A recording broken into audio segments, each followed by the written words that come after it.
House of the Dragon returns Sunday night for its season 2 premiere. This is releasing weekly on HBO and Max, and instead of, a lot of the shows these days on Netflix and even Amazon Prime and elsewhere, drop all their episodes at once for the binge model. HBO is sticking to the one episode a week. For me, that's really great because I like to make a new video, new post-it Forbes for each one. I like to review each one separately. It kind of also changes the structure of how shows are made. Just having the ability to tell a story in each episode without that idea that you have to move along right to the next one. I think it alters sort of the structure of storytelling within a show, and I think that can work towards its benefit. Although not always. I think like the Fallout show on Amazon Prime did a really great job and managed to do all that with the binge model. And, it's fun to binge. It's fun to binge. I understand why people like that, but also it's kind of fun to look forward to something and to have just one episode to really discuss together. I'm a little late to this because I wasn't given screeners for House of the Dragon prior to release, and I suspect that's because I was so mean to True Detective Night Country, which was a ghastly show, just absolutely freaking terrible. But funnily enough, this morning I woke up and I have a screener for episode 2, so I guess either they just screwed up or they saw my review at Forbes for episode 1, which was very positive, and decided, let's give him screeners. He usually likes the shit we make, and I do. I like a lot of HBO shows. I like White Lotus and Game of Thrones until the end. I've very positively reviewed Westworld, although its later seasons I had a lot of qualms with, and so on and so forth. I've written about a lot of different HBO shows, and a lot of them have been great. I think Night Country was really an exception to the rule, in that it wasn't just, disappointing like later seasons of Westworld. It was actually terrible. And so anyways, you gotta write your honest opinion about things, right? So my honest opinion of House of the Dragon season 1 or season 2 premiere is that it was very good. It was cool to see Winterfell again. We got to meet Cregan Stark, the young Lord of Winterfell at the time. And, he takes Jace, Valerian. I always want to say Valerian, but it's because of Valyrian steel, right? Anyways, he takes Jace up to the wall, sort of hints that they're protecting the realms of men from death. I don't know if he is meaning White Walkers or if it's, because they haven't been around for thousands of years, right? So I think maybe he just is hinting at I don't know. That struck me as kind of like a wink to Game of Thrones, But realistically, I think the Starks of that time period would have just been mostly protecting the North from wildlings and other known enemies north of the Wall. Anyways, it was nice to see Winterfell. It was cool to see the Wall and to see Starks of a different era, even though those Starks seem, pretty similar to the Starks of our era, or not our era, but of the Game of Thrones era. Which made me think, and I wrote about this a little bit, made me think how little has changed between, in 300 years, how little, or 200 years, 200 years between the time of House of the Dragon and Game of Thrones. And this is something that we see in a lot of fantasy, where vast stretches of time will pass with very little technological or social change. And granted, in the Middle Ages, 200 years passed and not a ton changes, right?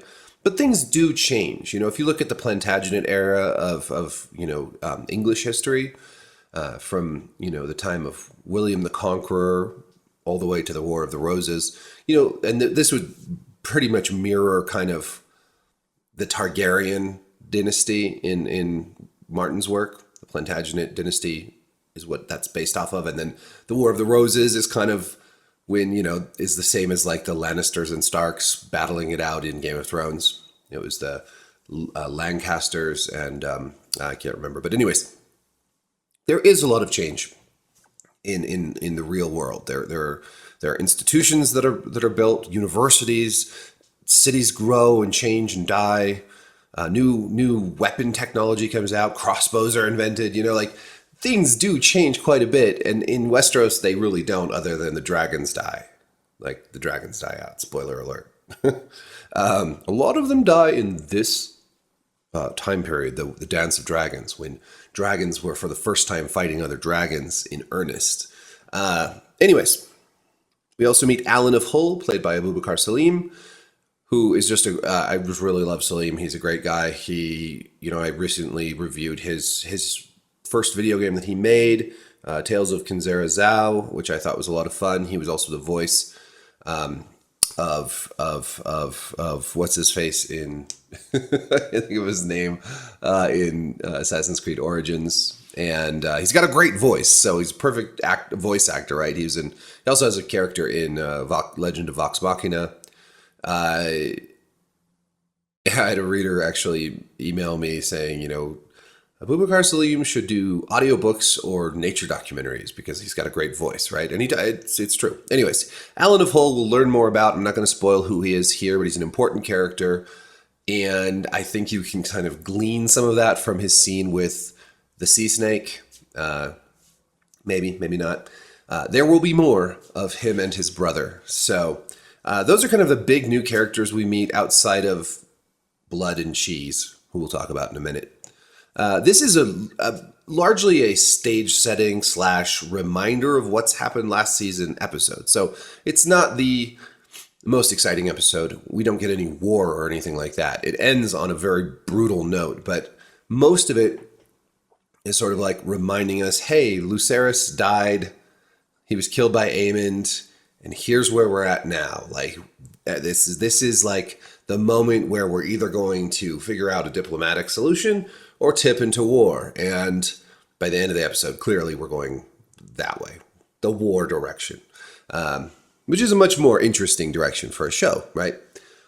We get Daemon Targaryen, Matt Smith, eager to go fight, but Rhaenyra is off looking for the body of her son so that she can grieve and then, go from, she can't really do anything until she's found her son so that she can properly grieve and all of that.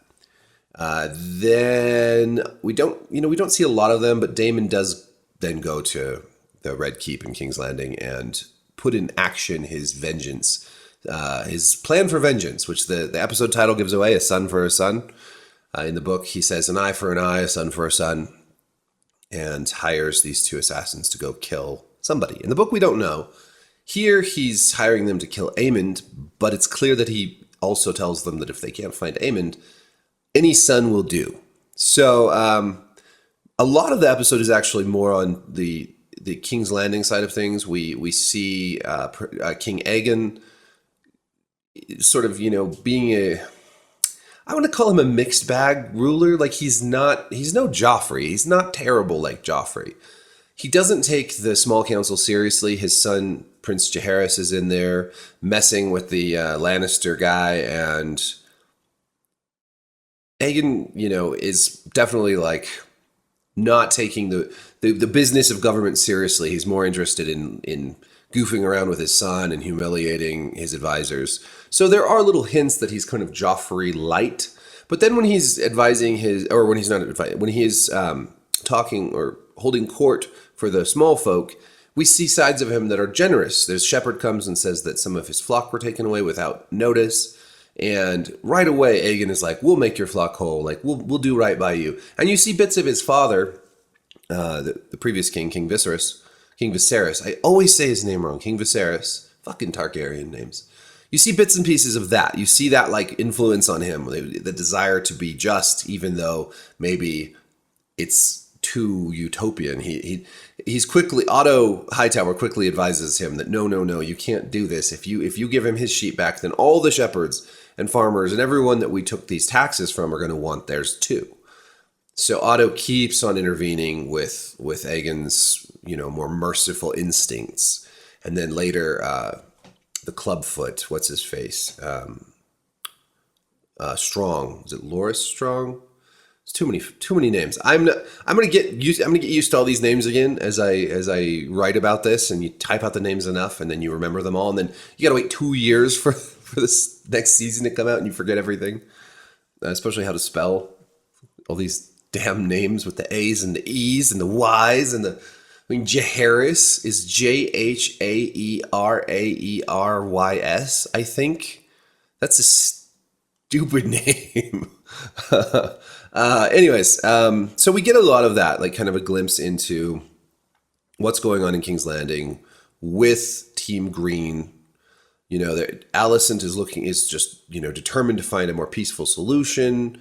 Aegon is kind of like, whatever. There's lots of little politicking moments, It's clear that Strong wants Otto out. And Alicent is still banging Sir Criston Cole, who we don't really get much of him, but, he's a hateful son of a bitch. But then again, honestly, so is Daemon. Daemon is kind of an awful person, right? A lot of people look at him like he's a good guy, but I don't think that's how we're supposed to view Daemon. Honestly, I don't think that's how we're really supposed to view any of these characters. Are there heroes in this show? Not really. Kind of the interesting thing about House of the Dragon is that it's much, much grayer than Game of Thrones. Like, everyone talks about Game of Thrones like, oh, it's such complex characters, so many shades of gray, right? But ultimately, pretty clearly, like, who are the good guys and who are the bad guys. Some of them shift, right? Like Jaime Lannister goes from being very bad to being kind of likable to being super sympathetic to basically being a good guy, right? I would say Jaime is a lot more clearly a heroic and good character than Daemon, despite having thrown Bran out that window.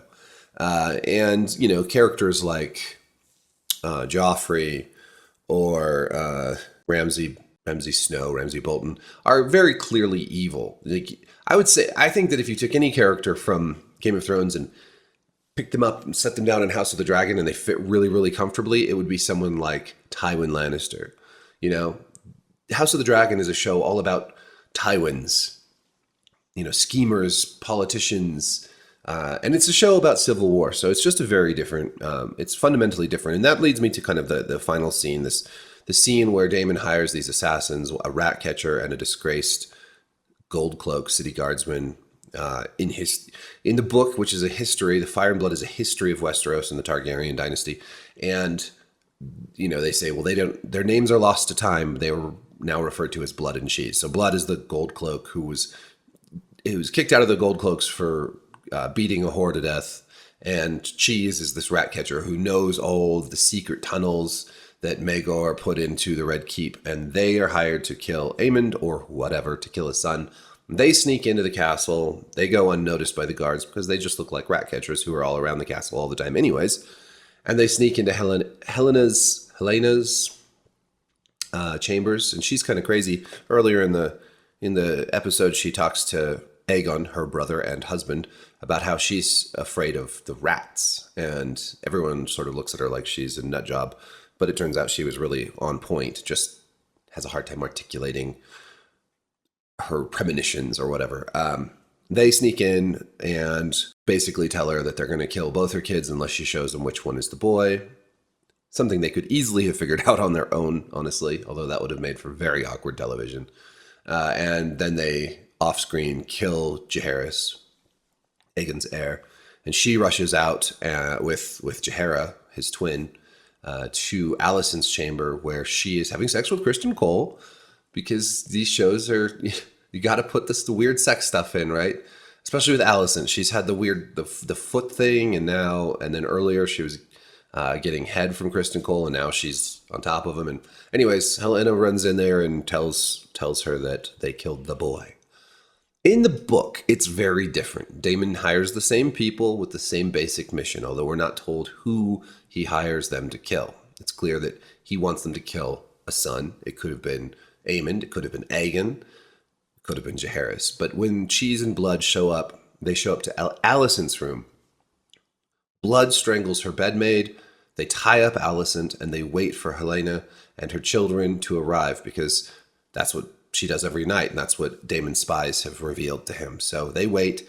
She shows up with her 3 children, because she also has Mailer, the 2-year-old. They kill the guard, bar the door, and they tell her that she has to choose between her 2 sons. Which one's going to live, which one's going to die. This is a Sophie's Choice, right? Sophie's Choice, if you haven't seen it, it's a really good movie, where she has to decide which of her children she can escape with and which has to be left behind. And so that's become a phrase, right? A Sophie's Choice is an impossible choice, right? So she chooses in the book Mailer and they speculate in the book because it's a history, so they don't know exactly. But that's a really interesting part about the book, right? It's told with unreliable narrators. It's told as histories are told through the fog of time. So the show, the adaptation, is meant to be the actual stuff that happened versus the history, which is vague and not necessarily true. Anyways, but in the book, she chooses the younger one, possibly because he's younger and doesn't understand what's going on, possibly because he's not the heir.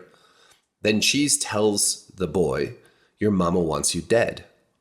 And then Blood kills Jaehaerys anyway. So they leave the one she chooses alive and kill the other one and take off with his head, leaving everybody else alive and unscathed. There's also a bit where Cheese basically says, like, if you don't pick, Blood's going to get bored and rape your daughter.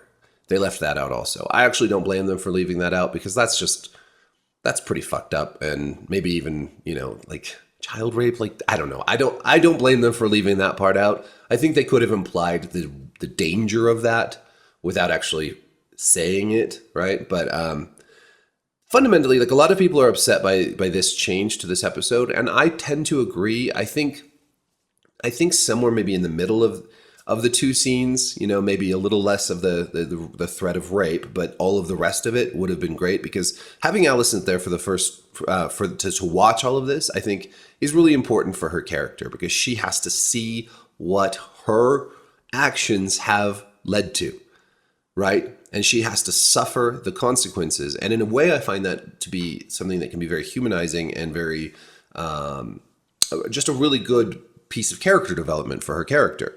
Instead of just having her off having sex with Kristen Cole and just hearing about it, right? Like, that's still horrifying. She's still going to be guilt-ridden and all that, and enraged. But having her there, helpless to do anything about it and having to watch, I think that's a much more powerful, it's a much more powerful moment for her character and for us, the viewers. Also, having